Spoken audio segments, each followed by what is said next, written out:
Matty Lahood is a very close friend and colleague of both the real estate Jim and myself, and arguably one of the greatest thought leaders actually I'd say in the world in terms of understanding the psychology and behaviour of real estate agents.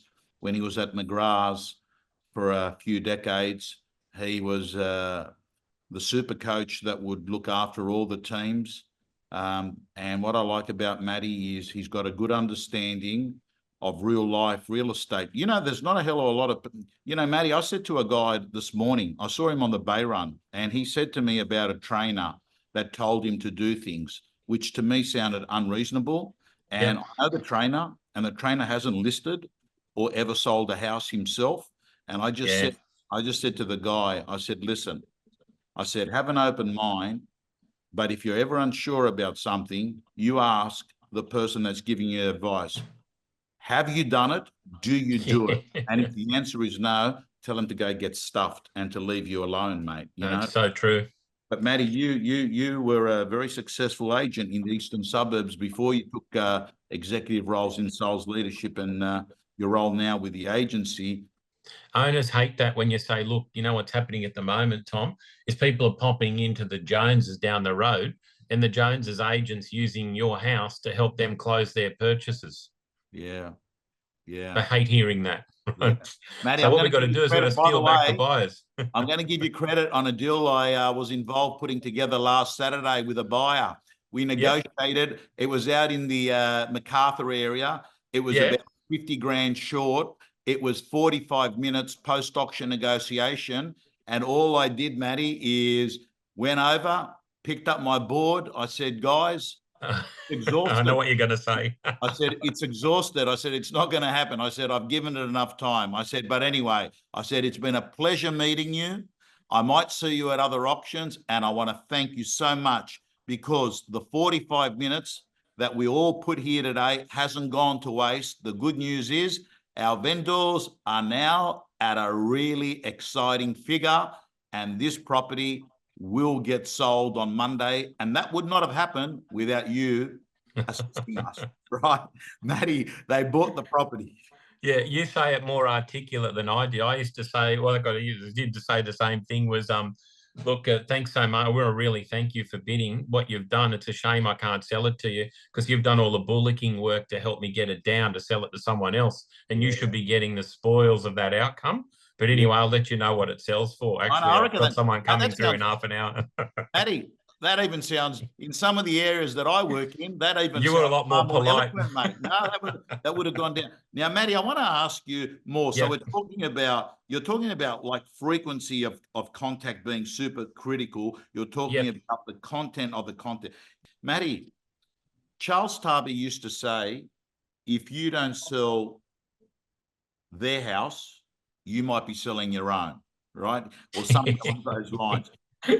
You actually had a quote, the agent doesn't control the price. Be careful of becoming the second owner. Yes. Yeah, that's what I say to my agents all the time. You become ineffective, Tom, as a negotiator when you take a position. Your job is not to take a position. It's not to be the owner. It's not to be the buyer. Your job is to extract maximum out of the buyer and get the owner to accept what the maximum offer is that you can produce in a given period of time.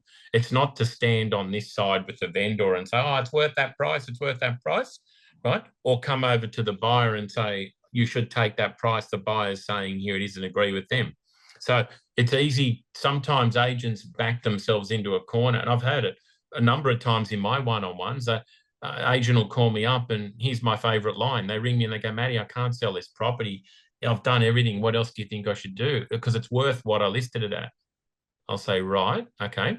That's becoming the second vendor. It's worth what I listed it at. Well, okay. So here's my favorite line to them. Okay, so what do you got it on at, Tom? It's on at 2 million. You got no buyers? No, everyone's dropped off. There's no buyers. Okay, what if we relisted it today at 1 million? Oh, what? There'd be buyers everywhere, or they'd be climbing all over it. They'd be lining up from either side of the street. I used to say this to the owners, right? So, okay, there are buyers, but they're just not at 2 million. Is that what you just told me? Oh, yeah, but we're not going to give it away. You know that one about not going to give it? No, give it away. Don't confuse giving it away and selling it for market value. There's two different things here. Giving it away and selling it for market value, don't confuse those two things, Tom. So that'd be how I would say to my owner. Yeah. And the other thing is the other favourite one we used, and I'm sure I've wheeled it out before, it's some people that say, what's the private treaty properties? Look, okay, we're going to reduce the price. We're going to drop it from, 780 down to 750. Or 780 down to 769. Have you ever had a vendor? We've had vendors do that. And you'd say, look, I used to use the haircut analogy, right? So I'd say, Mr. and Mrs. Smith, look, with all due respect, dropping it from 780 to 769 is like, when you go to the hairdresser and they just give you a trim, you go home, your partner doesn't even know you've had a haircut. Yeah. I said, dropping it so the market can notice it, we need to get the shears out. And cut it, go bald nearly, right? People go, wow, you've had a haircut. That's wow, you've had a price reduction, right? Because they're not going to notice it. We need to get the noticing out there. I love that. I absolutely love it, because what you're trying to do is attract another layer of buyers. Correct. And Matty, there's another great one-liner that you have, and I think you used it at a listing presentation, which is relevant to what we're talking about. And that is, Mr. and Mrs. Vendor, that's given you a test ride of the Real Estate Gym. In the Real Estate Gym, we've got all the information you need to succeed, whether it's prospecting, listing presentations, scripts, dialogues, how to actually have the best templates and have a process-driven business. You can join the Real Estate Gym. The doors are open now, and it is less than one coffee a day as an investment.